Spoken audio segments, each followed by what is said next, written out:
দিনটা ছিল শনিবার দিন। আমরা অনেকটা রাত হয়ে গিয়েছিল, তো রাত্রিবেলা আমরা গিয়েছিলাম চিকেন মান্দি বিরিয়ানি খেতে।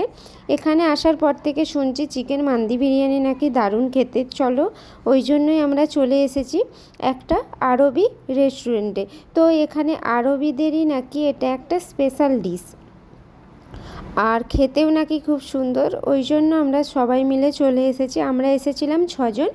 আর এখানে দেখো ব্যবস্থাটা খুব সুন্দর, এই নিচে বসে খাওয়া দাওয়া করবো আমরা। তো আমাদের খুব সুবিধা হয়েছে যেহেতু বাচ্চাগুলো আছে। আর এই দেখো, প্রথমে দিয়ে গিয়েছিল স্যুপ আর একটা টমেটোর চাটনি মতো করেছিল, ঝাল ঝাল। আর এইভাবেই নাকি খেতে হয়। আর এই পাতাটা দিয়ে গেছিলো, নামটা ঠিক জানি না, তবে রাইসটা খুব ড্রাই হয় আর খুব সুন্দর, সত্যিই খুব সুন্দর খেতে। তোমাদের কেমন লাগলো ভিডিওটা অবশ্যই জানিও।